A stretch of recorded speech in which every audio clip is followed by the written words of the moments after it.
were captured, we took our swords and we flew away. Welcome back, viewers. We're going to go and shoot some interviews.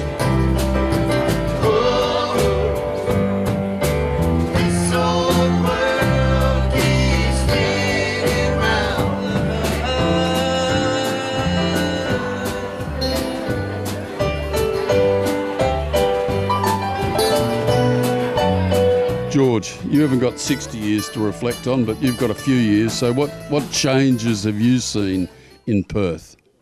It's getting stricter. Stricter? Yeah, maybe a couple new laws which maybe shouldn't be in. You've noticed that things are getting more strict? Yep. So what, you mean stricter as in less tolerant? Less tolerant, yep. 60 years ago, it would have been much lenienter than it is now. Regarding what? Drink driving? Drink driving, Yeah. maybe. They're not maybe naive to it. 60 years ago, there basically wasn't any graffiti, I can say.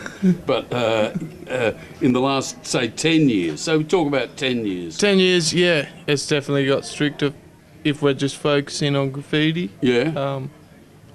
You know, there could be better things for kids to do instead of the punishment that they get.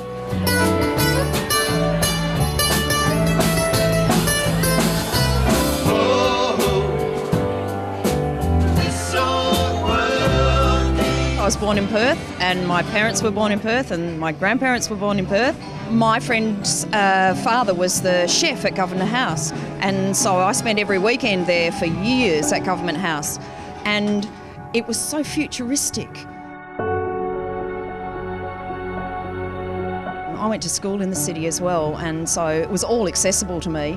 The T&G building was the tallest building in Perth at that stage. It was 17 stories high, and I can remember. Now it's like a tiny little nugget in the middle of it all. But yeah, it was huge at that time. Yeah. We've always felt a sense of being non-internationalists, and that's always worried me. And that's Parochial Perth.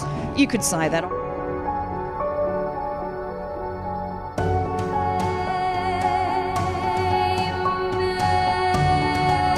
Once upon a time, really, for real, if I couldn't get a park outside the front of the building that I was going to, and I mean out the front, I wouldn't bother. So, yeah, things have changed a little bit. Different attitude towards parking. That's right. I'm much more inclined to take the Fremantle train, which, if you may remember, was actually stopped. The Perth to Fremantle train was actually stopped. Abandoned? No, it was stopped. And the rail, thank God, the line, it didn't go far enough for the line to actually get pulled up. Well, but, Sir Charles Court. It was... Sir Charles Court wanted to pull the line up and replace it with a freeway. Yeah, but thankfully Brian Burke put the train back on. Perth to Fremantle line, anyone who commutes ever on the Perth to Fremantle line, think about it. It was almost a year, I think, when that train line didn't actually work, didn't run. It changes, and it hasn't stopped. Hasn't stopped changing. It's getting bigger, it's getting faster, and it's getting drier. From the quiet streets of Northbridge to the tunnel, we've seen it all.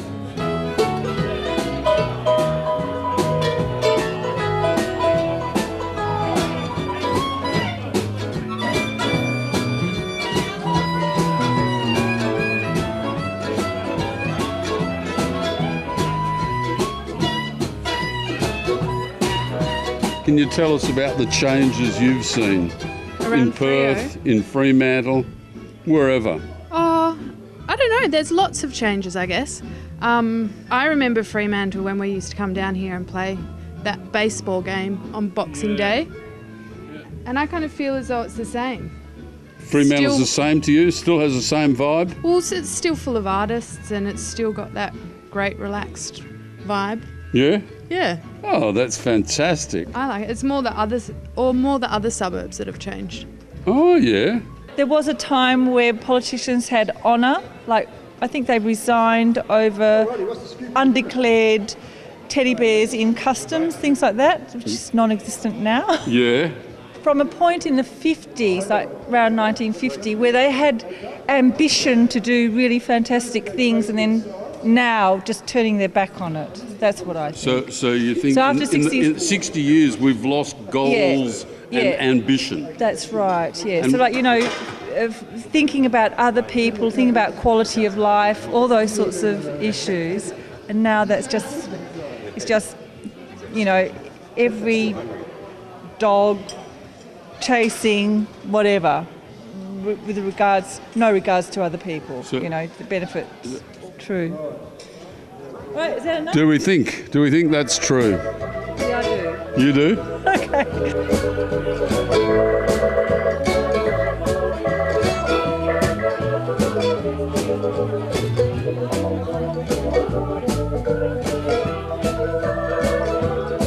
LV ain't more than this modern design, black convertible top, and the gals go wild.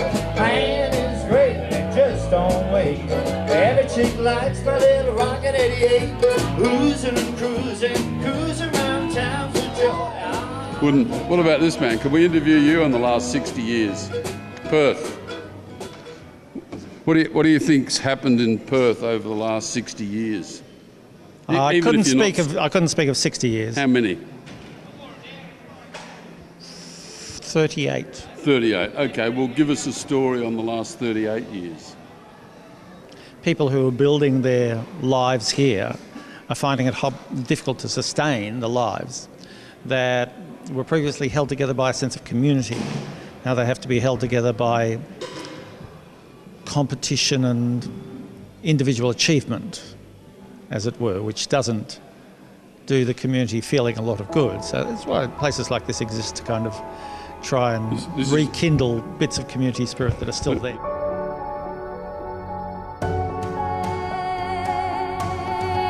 It is, in a sense, the bedrock upon which capitalism is built, because without it, things would fall apart.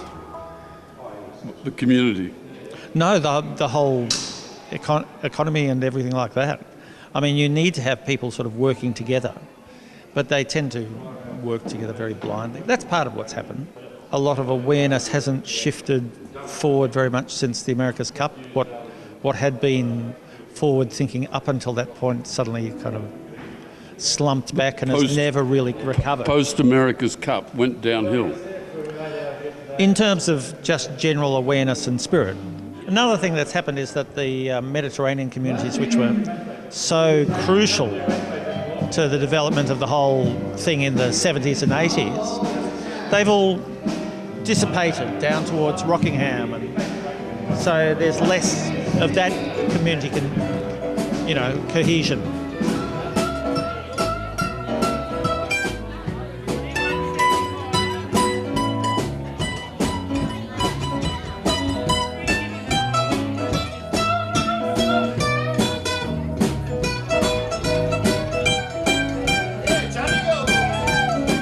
And of course what's happening is all the fly-in, fly-out miners are buying up all the little gaps in between, so you then have this kind of checkerboard that doesn't really look like it's going to come back together again.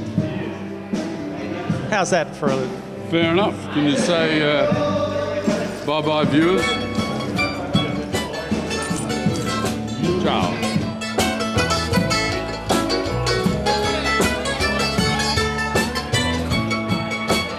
Time to sign off, say goodbye, ciao, from the Hilton Bowling Club. We hope you enjoyed listening to what the people had to say about their perceptions, their reflections on change that's happened in Perth, because it's been Perth City Talks.